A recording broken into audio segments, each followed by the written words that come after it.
This is the Bushnell Elite Tactical HDMR2.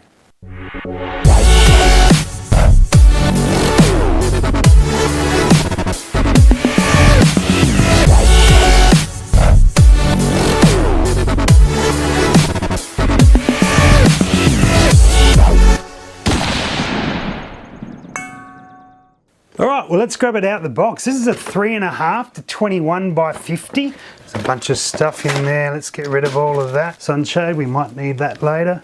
Even got rings on it, because I put them on before. So it's in the first focal plane and comes in mil with a couple of different reticle options. This is actually the HDMR2. There is also the DMR2. Difference being, this one comes with a Horus H59 reticle. The DMR2 comes with a G3 reticle. Tactical Elite, Elite Tactical, Elite Tactical.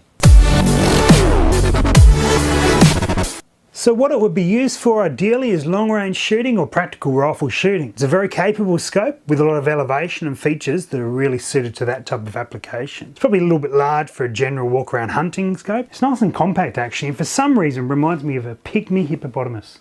I have no idea why. This would probably be around like a high entry level through to a long-term solution. It does lack a few of the refinements that you might see in a more expensive scope, but it certainly has the features you need to get the job done. Speaking of features, this one is actually pretty packed. It's got the two reticle options, which is a Horus 59 and the G3, as I mentioned, its first focal plane. Now the turrets, I guess of which this is replacing the ERS and the XRS model, they're a lot lower profile in terms of height than the other ones, but they are still quite large and wide and easy to grab and turn. Now they feel fairly nice, but I guess that's fairly subjective. One of the things I do like is that this is no longer a locking turret on the elevation, so you can grab it, turn it, and away you go. The previous models you'd have to pull it up to move, exactly what the windage option does. You pull that up and then you can dial it, but you push it down and it won't move. So for me that's a great option in the windage turret, that it's locked in, because I don't really dial my wind much. If I need to, I've got the option of pulling it out and doing it. I'd be much more frustrated if that got bumped than my elevation, because my elevation I dial and use a lot. I'm always sort of bringing that back to zero, whereas this one I sort of tend to ignore. The other good feature that this one has in the turrets is an upgraded Z-lock system. When you want to bottom it out to zero so it doesn't go any further down than that, the old system that Bushnell used to use on their Elite Tactical, the high-end series, was frustrating, to be honest. This one is much simpler, much better, so it's a really good improvement. It also comes with a sunshade, pretty short one actually in this one. Let's just get that in there. Oh, I'm terrible at these things. Come on.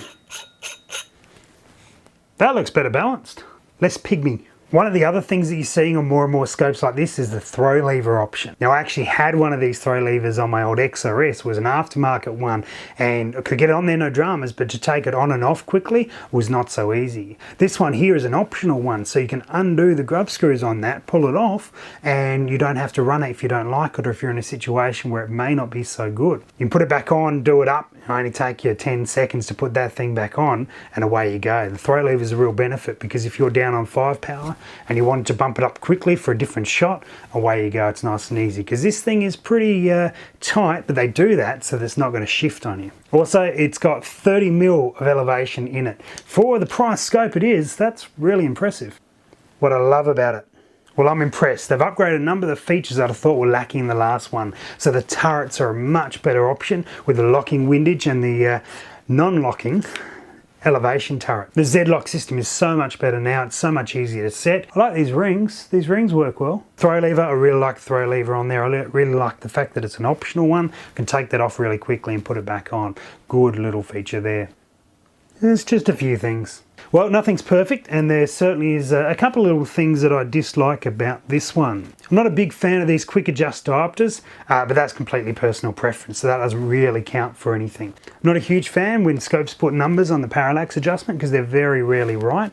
At least this one identifies it in yards rather than guessing if it's yards or meters. What I have seen is a bit of a negative for this, and it was true on the other ones, and there's a reason why, is that once you get up to about 18 power, you're fine, but anything beyond that, that resolution really starts to drop off. My XRS was the same. Once you hit about 25 up to 30 power, the clarity just dove off a hill. But in regards to this one, 18 power, well, still very, very usable at 18 power. There is a reason that comes about on a scope like this where they've got a fairly high magnification range, is it's really expensive to make that work really beautifully all the way through. So where they put priority is in the mechanical and the turrets. Now, given the previous models, the XRS and the ERS, were known for tracking really, really reliably, especially for their budget, I would assume, and we'll find out, I guess, that this scope is going to be in that same category, where they've prioritised mechanical reliability above the clarity of the glass. If they're going to compromise one way, that's the way I prefer it, because generally you can still recognise your target,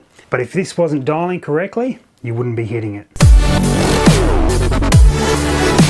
That's our first look at the HDMR2, as well as the DMR2, I guess, in a roundabout way. It's good. It's really good. Look at it. For the price that these things are at, given the history and the track record for these scopes for mechanical reliability, it's going to be a real contender in its price bracket. And I think they've really refined the features that needed attention in the last scope. So guys, if you got one, we'd love to hear from you, hear your experiences with it. Or if you use the XRS or ERS models, are these an exciting update to them? Put in the comments, send us an email, get in touch. We'd love to hear some real world reports. We've been fortunate enough with this scope, we're going to get to hang on to it for a little while. And so we're going to be able to get some feedback and let you guys know how it's gone for us. So we'll do a part 2 for this video, and we may even look at that XRS and do a direct comparison to it as well. Cheers guys, catch you next time.